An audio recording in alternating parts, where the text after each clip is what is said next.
Good day mga boss and welcome back to our channel. Ayan mga boss, ayan, merong press conference si PBBM at ang sinasabi niya dito mga boss na Saldico may warrant of arrest na. Ayan, PBBM inilaglag na daw si Martin Romualdez at pakakasuhan daw pa iimbestigahan. Ayan, panoorin muna natin mga boss itong balita dito sa GMA. At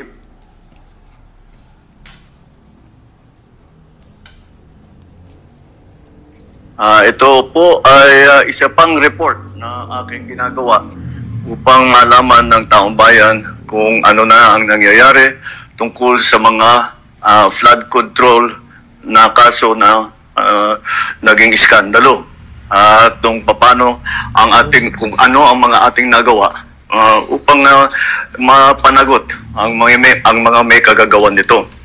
Kaya nais kong i-report na ang ombudsman nagpormal nang naghain ng kaso laban kina Saldico at iba pang 17 individual batay sa mga ebidensyang iniakyat ng ICI at saka ng DPWH. Hindi po ito haka-haka, hindi po ito kwento. Ito po ay tunay na ebidensya. At ito po, para hindi ko na babasahin, pero makikita naman ninyo sa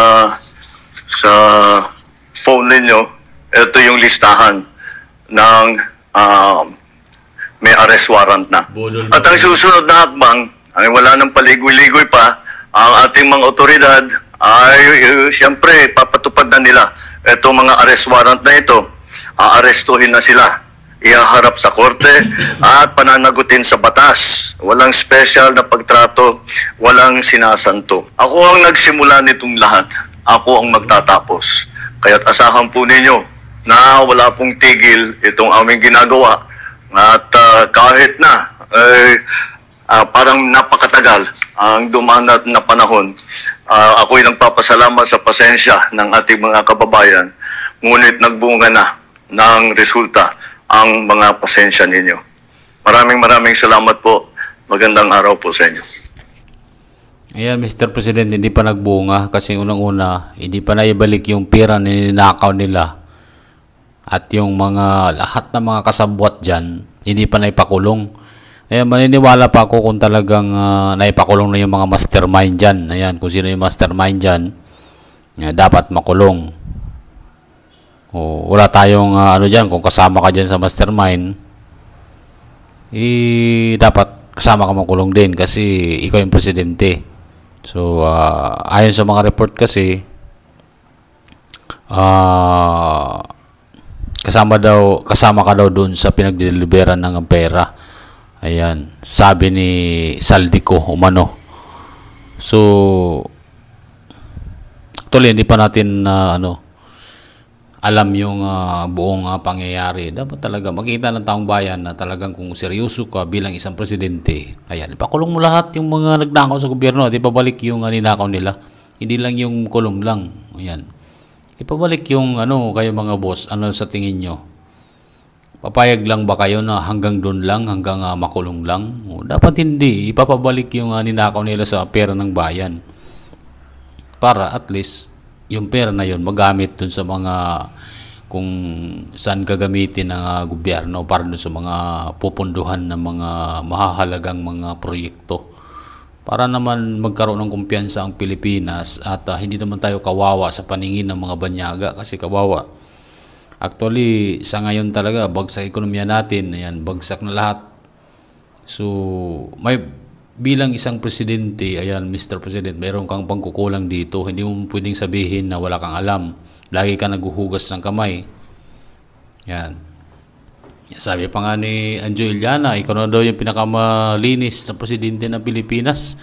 Kasi daw lagi kang naghuhugas ng kamay. So talagang mahirap yan, Mr. President. So, dapat isipin mo rin yung kapakanan ng Pilipino. Na mga lalong-lalo na sa mga ordinaryong mamamayan kasi sa inyo okay lang kasi may mga pera naman kayo. Paano na yung mga ordinaryong tao lang, yung mga nagtatrabaho lang, mga workers, o dugo at pawis ang puhunan dyan. Siyempre lahat yan nagbabayad ng tax.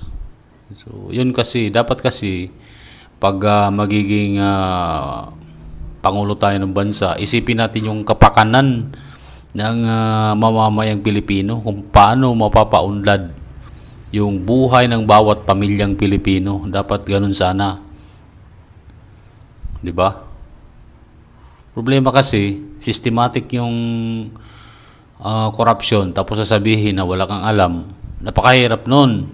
Wala nga maniniwala na wala kang alam kasi unang-una, pinirmahan mo yung budget, yung GAA na tinatawag.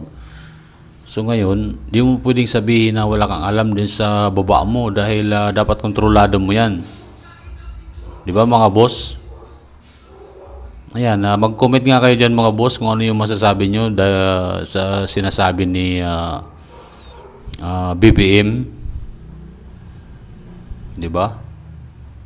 Pati pa yung mga nagkaroon pa ng mga walang kwentang mga gaya ng mga pinupunduhan daw umano na mga trolls. Alam mo, kung totoo kang naglingkod sa bayan, di mo na kailangan gawin yun.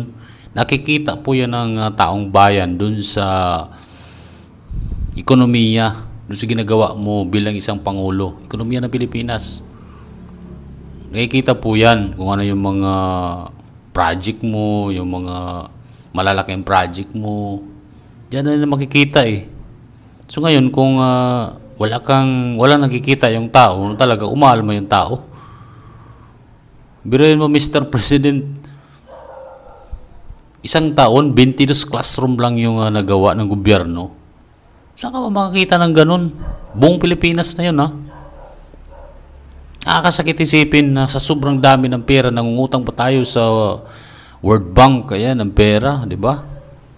Sa laki ng perang budget, umabot almost 7 trillion taon-taon. Tapos walang nakita yung mamamayan na mga project na pwedeng pakinabangan ng lahat. Yan kasi yung masaklap dyan. Ayan mga boss. Yan, tapos gaya ng mga unprogrammed fund, ayan. Saan ginagamit, 'di ba?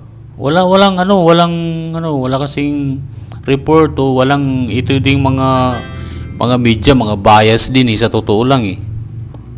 Buti na lang merong social media. Kasi itong mga media napaka-bias din. Actually, nababayaran din yung mga media. Halatang-halata naman kasi sa pagtatanong, hindi sila pag media nga dapat sa gitna ka. Dapat walang bias. Ganun sana. Kaya lang, wala rin. Nababayaran din yung media. Tapos yung mga ahensya ng gobyerno, wala rin. Kanya-kanya silang nakawan sa pera ng gobyerno. Yung kasi napakasaklap talaga mga boss. Ayan mga boss, ano masasabi nyo dito? Paki-comment down below at paki-like, share, and paki-subscribe sa ating channel. And maraming salamat. God bless.